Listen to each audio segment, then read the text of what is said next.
తెలంగాణలో ఎన్డీఏ కూటమి తెలంగాణలో ఉపాధ్యాయులు పట్టభద్రుల నియోజకవర్గాలు రెండింటిని బీజేపీ గెలుచుకోవడం ద్వారా మూడు ప్రధాన రాజకీయ పార్టీలో తనదే పైచేయని రుజువు చేసుకుంది.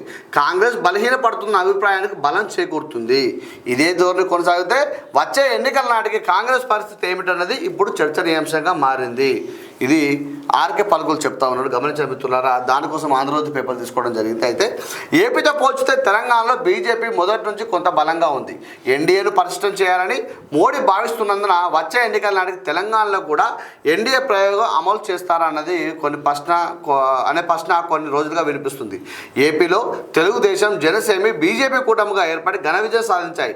టీడీపీకి సొంతంగా మెజారిటీ సమకూరినప్పటికీ ఎన్డీఏ కూటమిగానే ముందుకెళ్తా ఉన్నాయి. ఇదే ప్రయోగాన్ని తెలంగాణలో కూడా అమలు చేస్తే అన్న చర్చ ఇప్పుడు ఆ మూడు పార్టీలో నడుస్తుంది.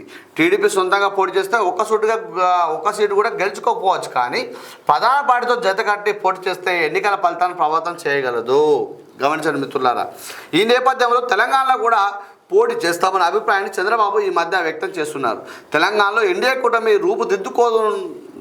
దిద్దుకోనున్నదని పసిగట్టడం వల్లే కేసీఆర్ ఇటీవల మాట్లాడుతూ తెలంగాణలో చంద్రబాబు రాజకీయం చేయాలనుకుంటే సహించదు లేదని చెప్పి వ్యాఖ్యానించడం గమనార్హం. ఇక్కడ గమనించండి మిత్రులారా, ఎన్డీఏ కూటమి ఏర్పడితే తెలుగుదేశం, బీజేపీలో చేరడానికి బీఆర్ఎస్కు చెందిన పలువురు నాయకులు ఏర్పాటు చేసుకుంటున్నారు. ఇందులో ఎమ్మెల్యేలు కూడా ఉన్నారు. తెలంగాణలో ఎన్డీఏ కూటమి ఏర్పడితే ప్రధానంగా నష్టపోయేది కేసీఆర్ మాత్రమే.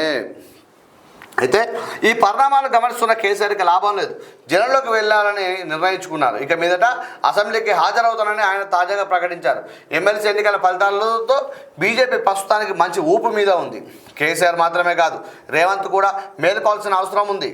కాంగ్రెస్ అధిష్టానం ఇప్పటికైనా మేల్కొని రాష్ట్ర నాయకత్వాన్ని పరిశీలన చేసే దిశగా చర్యలు తీసుకొని పక్షంలో పరిస్థితి చేయి దాటిపోయే ప్రమాదం లేకపోలేదు. స్థానిక సంస్థల ఎన్నికలకు గడువు ముగిస్తున్నప్పటికీ ఎన్నికలు జరిపించడానికి కాంగ్రెస్ సాహసించలేకపోతున్నది వాస్తవం. అయితే ఇక్కడ లాస్ట్ ఒక పాయింట్ గమనించండి మిత్రులారా, స్థానిక సంస్థల ఎన్నికలకు గడువు అయిపోయినా కూడా ఈరోజు కూడా స్థానిక సంస్థల ఎన్నికలు చేయాలంటే కాంగ్రెస్ పార్టీ వెనుకంజ వేస్తూ ఉంది. ఇది వాస్తవం, నిజానికి కూడా ఇదే.